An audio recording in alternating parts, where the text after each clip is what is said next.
de la mà de la doctora Carmen Cabezas, subdirectora general de Promoció de la Salut del Departament de Salut de la Generalitat de Catalunya, que ens compartirà l'actualització del desenvolupament de la campanya de vacunació de la Covid-19. De fet, aquí, des de la primera ponència ja ha sortit en el primer discurs els dubtes també que se'ns plantegen en quant a malalties minoritàries. El Jordi mateix, que el veig aquí i m'assenteix, quan serà el nostre torn, si és que ha d'arribar en aquest timeline que es preveu de vacunació, però també, i per aquí un altre company també ho apuntava, i el paper dels cuidadors d'aquestes persones amb malalties minoritàries. També tenen el mateix caràcter i rang que un cuidador, que un educador, que un personal de seguretat, que un sanitari. També fins a quin punt aquí li deixo, li transmeto, i ja que en aquest format d'aquesta edició no és possible de transmetre preguntes, no hi haurà torn de preguntes, però sí donem tot seguit la veu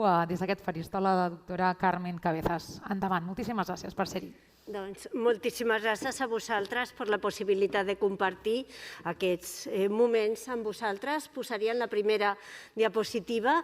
Jo voldria seguir una mica en el que deia la doctora Verdasco abans. Jo crec que una de les coses bones que ha donat la pandèmia és la possibilitat de compartir molt coneixement i, de fet, ara estem en aquest moment en què diem que ja hem patit aquesta malaltia, aquesta pandèmia a nivell de Catalunya durant un any i ha afectat la nostra vida d'una manera terrible. Però és en aquest moment, per qualsevol altra malaltia, no podrien estar en una situació com estem ara. És a dir, havent vacunat, per exemple, avui, les dades d'avui són més de 600.000 persones ja a nivell de Catalunya. Per tant, ha hagut un esforç i una col·laboració per generar recerca, per generar vacunes que estan funcionant molt bé, per posar-les en marxa, per produir-les en grans quantitats, que voldrien que fossin moltíssimes més. Però jo crec que alguna cosa bona ha tingut i és aquest esforç col·laboratiu de molta gent. Passem a la següent. Doncs jo sempre vull recordar una miqueta aquestes dades. Aquí veiem les tres onades que hem tingut de la malaltia i tenim a dalt, d'alguna manera, les persones que ens han afectat. És a dir, ha hagut més de 500.000 de persones a nivell de Catalunya que han patit la Covid. Hi ha hagut més de 20.000 morts. L'altre dia ho estàvem mirant. És a dir, pràcticament des de la guerra civil, des de la grip del 18, no ha hagut una malaltia que hagués fet que l'esperança de vida de la nostra població baixés i en aquest moment està baixant per l'efecte de la Covid. Per tant, quasi un any i mig, que això és molt important.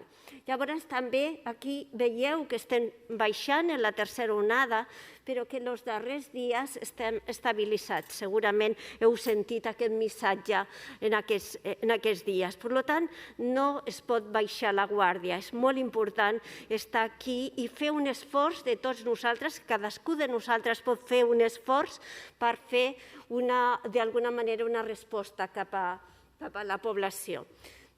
Si passem a la següent, dirien que de nou és molt important veure com aquesta malaltia i com ha fet aquesta generació d'aquesta vacuna, aquesta producció de vacunes, i que ara quan diem, bueno, és una vacuna nova, al començament tenien alguna gent que deia jo primer que se posi la vacuna a una altra persona i després ja me la posaré.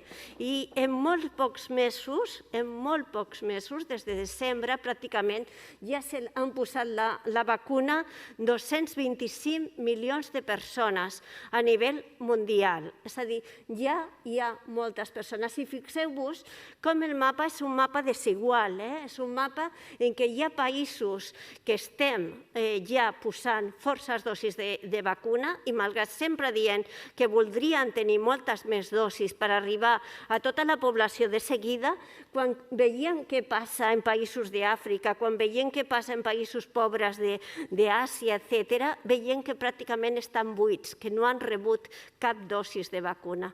I diem que això és una pandèmia, per tant, una pandèmia és un problema mundial. Si lo solucionem a nivell d'Europa, si lo solucionem a nivell dels països més d'alts ingressos, tindrem un problema igual, perquè no hi ha fronteres en aquest món. Per tant, la solució ha de ser una solució global. Passem a la següent, sisplau. I aquest és el virus del que parlem, ja ho sabeu, i abans la doctora Verdasco parlava de la necessitat de tenir un target, de saber a on tenim que atacar.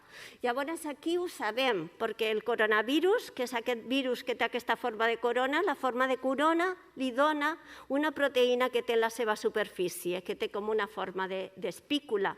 Llavors ja sabem que tenim que anar a atacar aquesta proteïna, perquè és simplement el que les serveix per entrar en la cèl·lula. I si són capaços de bloquejar-la, llavors no pot entrar en la cèl·lula. I si no entra en la cèl·lula no es pot reproduir i, per tant, no ens pot causar la malaltia. I això ho sabem d'anteriors coronavirus. Ho sabem de malalties com el SARS i el MERS que han estat abans i que ens ha servit perquè quan vingués aquesta malaltia ja sapiguessin com tenien que atacar-la, ja sapiguessin i ja construïssin a partir de la investigació prèvia. Per tant, de nou, insistir en l'importància de la investigació per trobar solucions a les coses. Llavors, passem a la següent.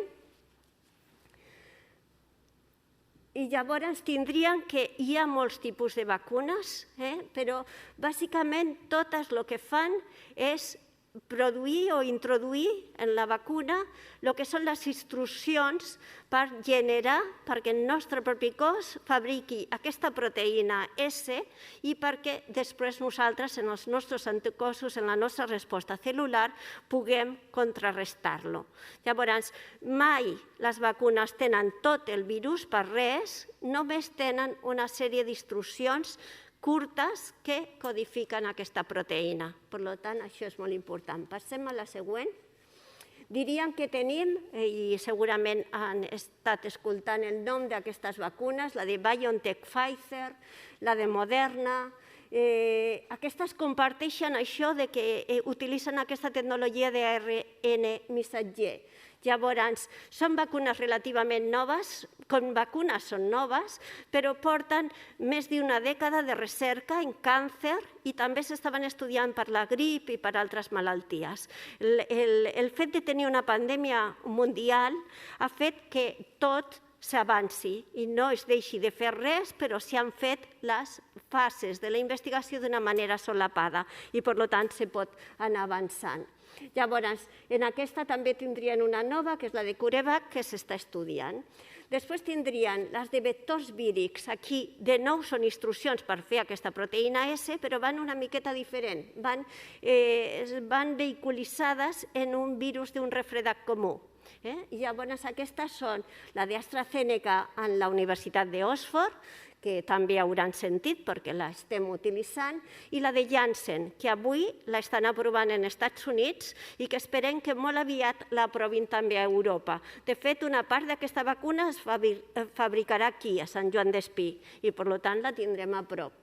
Llavors, s'han utilitzat vacunes similars, per exemple, en el virus de l'Èbola, amb molt bons resultats, i en el virus del Zika. I després tindrien les proteïnes, les vacunes en què el que directament ens posen ja és aquesta proteïna S. Aquí ja no són les instruccions, sinó la proteïna.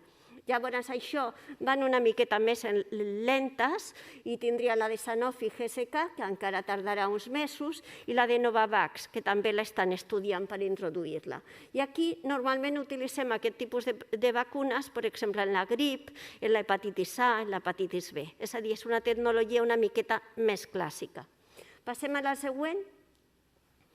Llavors, el que hem dit, el que s'introdueix són les instruccions a nivell d'ARN en unes determinades per produir la proteïna S, en l'altra és en aquest virus del refredat i en el tercer només són les proteïnes. Passem a la següent. I aquestes són les que s'estan estudiant, com hem dit abans, la de Janssen, la de CureVac i la de Novavax. Aquestes estan estudiant-se a nivell de la Unió Europea i dintre de poc també disposarem d'elles i estarem contents perquè el que volem és tenir moltes vacunes per poder immunitzar, per poder vacunar a la població. Passem a la següent. Llavors, algunes idees clau. Això és un resum de les preguntes que normalment em fan. Llavors, d'alguna manera, el que deien, i ja ho hem dit, no contenen virus, no poden produir la malaltia. Només la instrucció per a aquesta proteïna de la superfície mai ens poden produir la malaltia.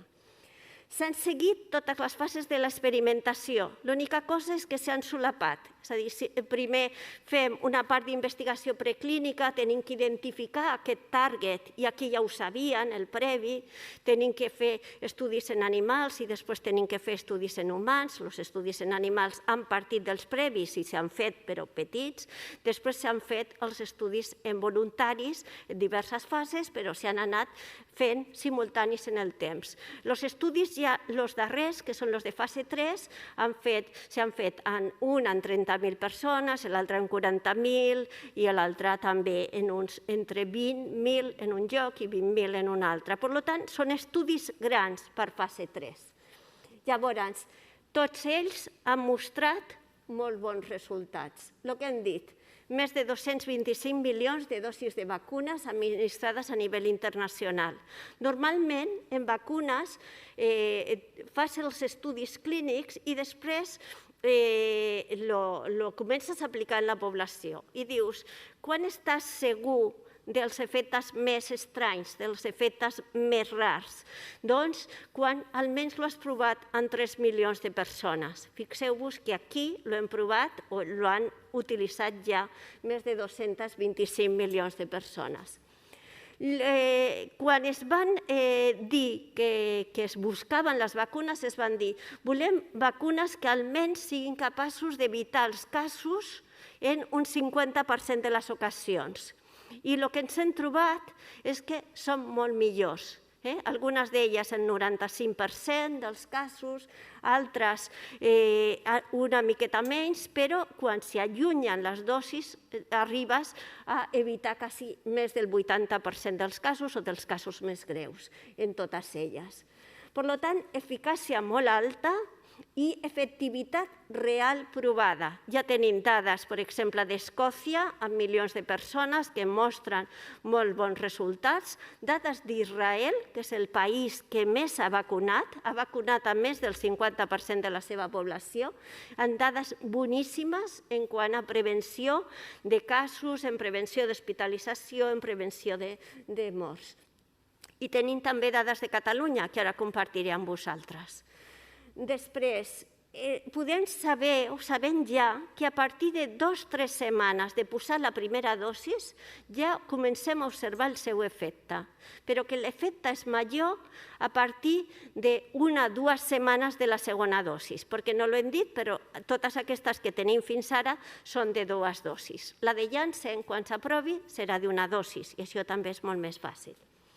Després, reaccions adverses, segurament han sentit parlar de les reaccions adverses. És una vacuna en la que després d'administrar-la el cos produeix aquestes defenses, aquests anticossos, aquesta immunitat. I llavors, d'alguna manera, el nostre cos lo tradueix una mica. I observem que els primers dies pot haver aquest dolor en el lloc de la injecció, que també observem en altres vacunes, aquesta sensació de cansament o aquesta sensació de dolor muscular, una miqueta de mal de cap i en alguns casos una mica de febre. Són coses que duren 2 o 3 dies, que després passen i que en algun analgèsic també va bé. I llavors, si hi ha una reacció inesperada, cal comunicar-la i així és el que fem en el sistema de targeta groga. Sabem que hi ha més reaccions en la segona dosi, sabem que hi ha més en les persones joves i sabem que hi ha més en persones que han patit la malaltia, però és una cosa localitzada, és una cosa concreta i és una cosa que ja dic que recull d'alguna manera aquesta reacció del propi cos. L'altra cosa que sabem és que l'única contraindicació fins ara és el fet d'alguna persona que hagi fet una reacció al·lèrgica greu a la vacuna o a algun dels components de la vacuna.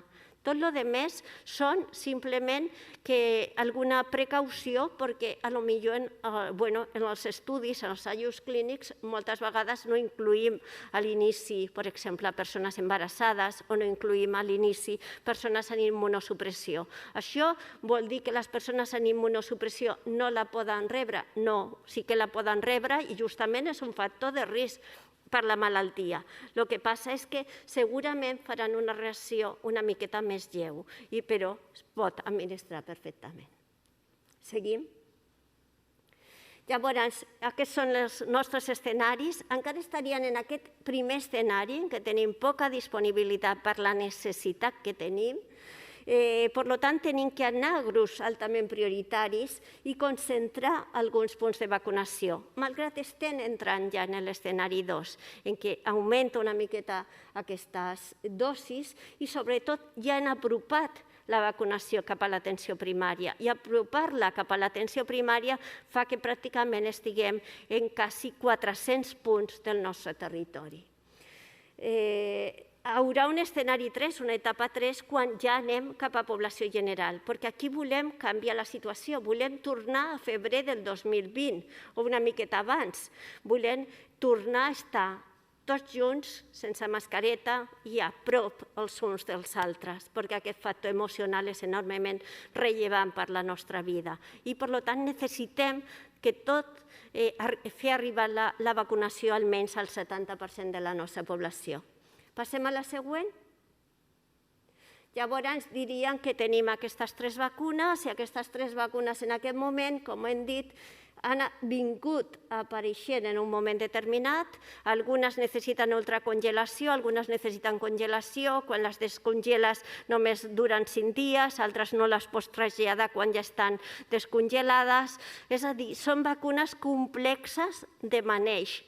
I per això hem fet coses una miqueta diferents a les que fem normalment a les vacunes. La més similar a una vacuna habitual és la d'Oxford AstraZeneca, però resulta que, malgrat s'ha aprovat a nivell europeu a partir de 18 anys, a nivell estatal s'ha acordat només utilitzar-la de 18 a 55 anys i en persones sense patologia greu. I això per què? Perquè l'assaig clínic, el que ha servit per l'autorització, sobretot tenia persones d'aquesta edat. Però, com hem dit abans, tot el Regne Unit està basant la seva vacunació en aquesta vacuna i l'està posant a persones molt grans i a persones amb problemes de salut importants i està funcionant molt bé, com mostra l'estudi d'Escòcia. Passem a la següent. Llavors, com s'han prioritzat els grups als que posem les vacunes en aquest escenari de limitació de dosis? Doncs un grup de treball de la ponència de vacunes, de la Comissió de Salut Pública, del Consejo Interterritorial, és una miqueta complex, però el Consejo Interterritorial és on estem totes les comunitats autònomes, conjuntament amb el Ministeri, on està la consellera, i a la ponència de vacunes i en la Comissió de Salut Pública estan a nivell més tècnic. Llavors, allí hi ha tècnics de les diferents comunitats autònomes, també de societats científiques i també, en aquest cas, de bioètica. Llavors, s'ha prioritzat els grups a vacunar en relació al risc de malaltir i de tenir complicacions de la Covid, de morir-se per la Covid, el risc d'exposició, és a dir, si tu ets un professional sanitari, per exemple, estàs atenent a persones que tenen Covid i si no estàs vacunada, entre altres coses, pots estar transmitint-lo, malgrat no és el target principal de la vacuna, o pots estar que estàs més exposat i, per tant, et pots contagiar més. També el risc de l'impacte socioeconòmic, també el risc de transmissió que hem dit, la factibilitat i l'acceptació. Passem. I en relació a tot això s'articulen unes 3 etapes. Llavors tindrien una primera etapa, que és en la que estem, en part, que hem fet sobretot les residències, tenint unes 1.400 residències a nivell de Catalunya, i per això era essencial fer arribar les primeres dosis a les residències, perquè en la primera onada la mortalitat va ser sobretot una part importantíssima a les residències i tenien que començar per allí. I era molt complicat. Però hem anat en equips mòbils d'infermeria que han estat formats també per infermeres que voluntàriament han volgut participar i han tingut aquests 25 equips mòbils en tot el territori. Després han anat aquests professionals sanitaris i sociosanitaris que d'alguna manera estan aguantant el sistema sanitari, els que estan atenent sobretot persones amb Covid i altres problemes de salut enormement importants. I després això l'hem fet als serveis de prevenció de riscos, en medicina preventiva, en centres sanitaris. I ara estem en aquesta fase en què estem anant a les persones amb grans dependències que viuen en el seu domicili, als seus cuidadors i també a les persones ja majors de 80 anys. Ara la nostra focalització principal, igual que el primer mes eren les residències, en aquest moment són les persones amb grans dependències i les persones més grans i les persones que estan en atenció domiciliària i els seus cuidadors. I és en el que estem centrats. I ara ja ho van començar pràcticament la setmana passada i avui em deien que de persones amb gran dependència ja havien vacunat aproximadament el 43% d'aquesta població. Llavors, després seguirem per criteri d'edat i per criteri de risc alt i molt alt per complicacions en persones menors de 60 anys. Per tant, en aquesta segona etapa que ja han iniciat, anem a les persones que més poden emmalaltir per aquesta malaltia, que més pitjor lo poden passar. I també estem vacunant els serveis essencials crítics. I per què hem començat els serveis essencials crítics abans o al mateix temps que les persones d'una determinada prioritat per malaltia o per edat? Perquè els serveis essencials són els que es poden vacunar la vacuna d'Oxford AstraZeneca. Com hem dit abans, no la podem utilitzar per sobre de 55 anys, no la podem utilitzar en persones amb patologia greu i hem rebut vacuna d'Oxford AstraZeneca. Per tant, la tenim que utilitzar d'una manera paral·lela. Després, quan hi ha això, aquestes fases estan molt centrades en atenció primària, també en atenció hospitalària, per exemple, per malalts trasplantats o malalts que tenen un problema de salut que està atès des de l'atenció hospitalària. I per la part de serveis essencials crítics tenim uns punts en què només tenen vacuna AstraZeneca. La tercera etapa serà quan anem a les persones menors de 60, persones joves principalment, i aquí marquem 45 a 55 perquè és l'edat en la que seria, dintre de les que podem utilitzar AstraZeneca, l'edat més prioritària per l'element aquest. Llavors, aquí de nou serà quan utilitzarem o anirem des de l'atenció primària, des de les pròpies empreses i també en espais comunitaris emblemàtics, perquè voldrem arribar al màxim de la població quan abans millor. Esperem que en el mes d'abril tenim moltes vacunes i poder fer una estratègia en què les vacunes que arribin en aquella setmana poder posar-les totes. Per tant, aquest és el nostre compromís amb la consellera i amb l'equip. Passem? Llavors, una miqueta, passem a la següent. Aquesta és una miqueta com han anat evolucionant una mica el nombre de vacunes i fixeu-vos que malgrat darrerament estem augmentant, encara rebem només 100.000 vacunes a la setmana. 100.000 per una població de 7 milions i pico és molt poquet. Passem? Passem a la següent? Sí, és el que deien. Fixeu-vos com cada vacuna porta una trajectòria i han de fer-se de manera simultània.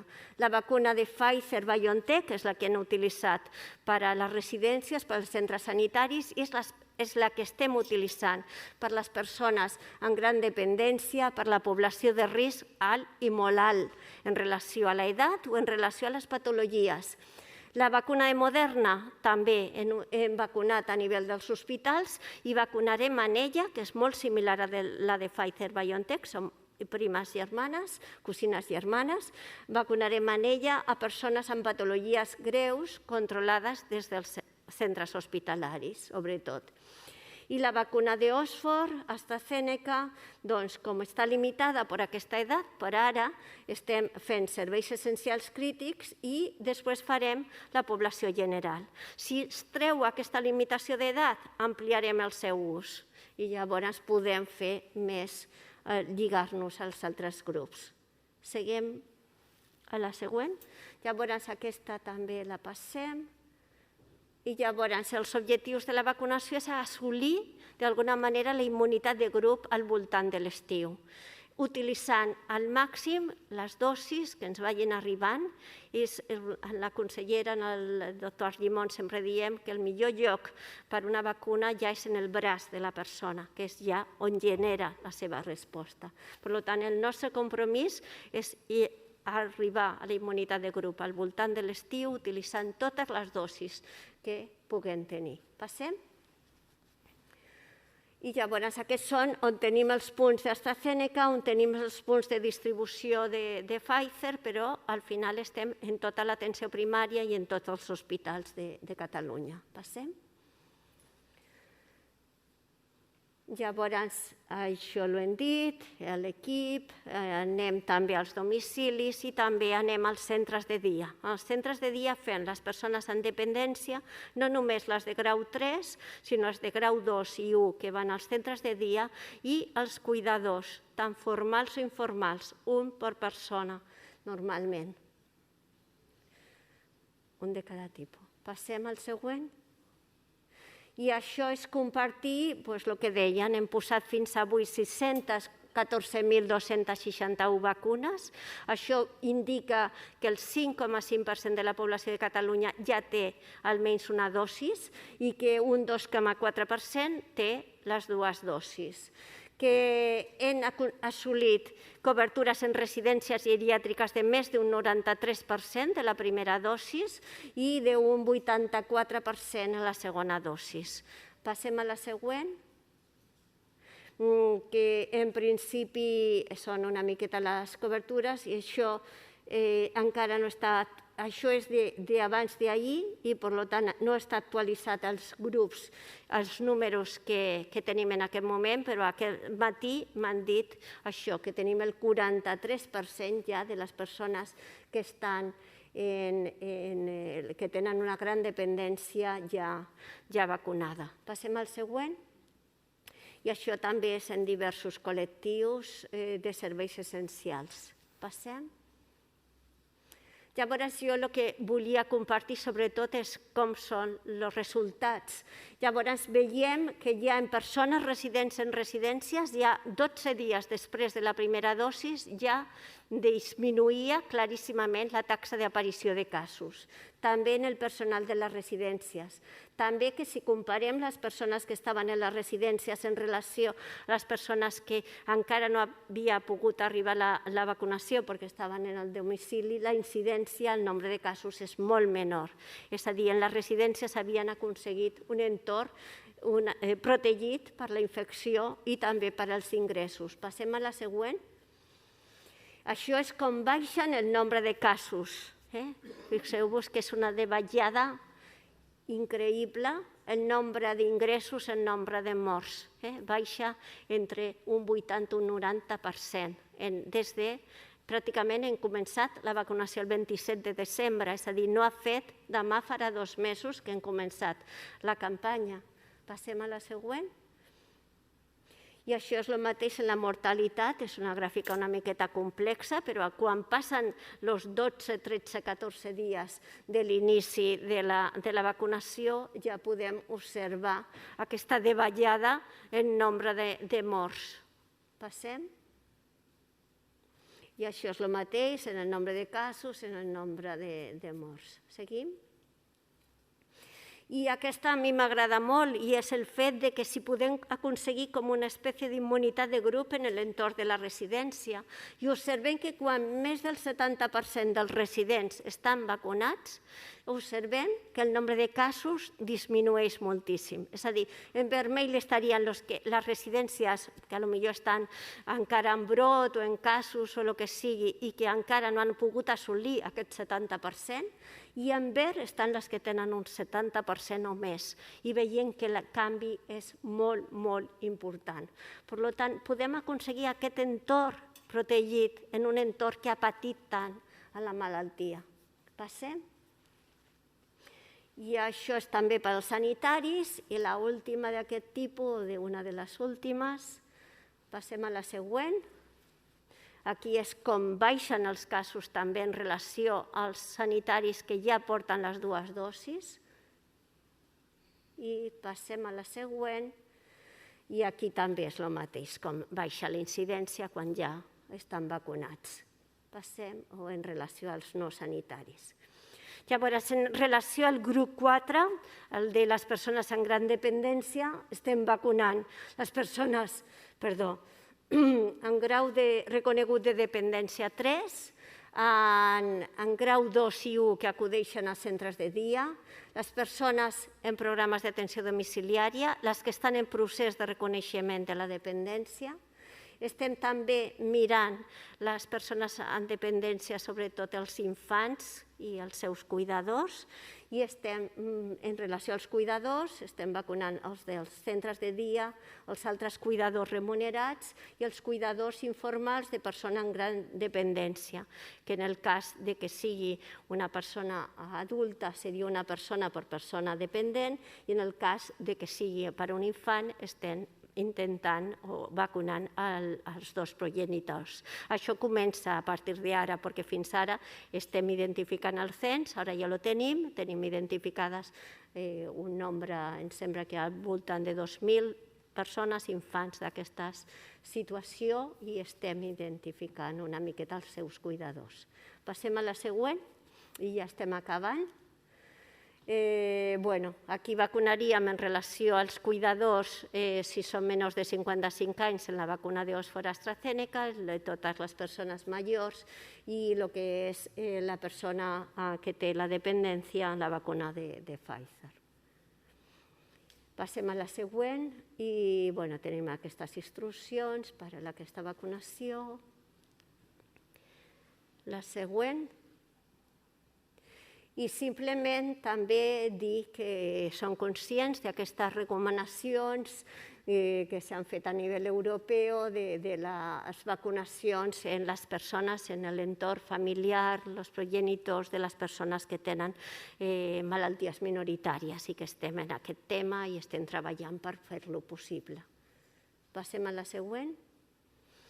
I simplement aquí era ressaltar aquest tema que no es podien posar en els menors de 16 anys, no per un problema específic, sinó perquè no hi ha hagut recerca fins ara en aquest tema, però que hi ha un ús fora de fitxa tècnica entre 12 i 15 en aquelles persones, en aquells infants que tenen una malaltia neurològica greu i que es veu clarament que aportaria un avantatge.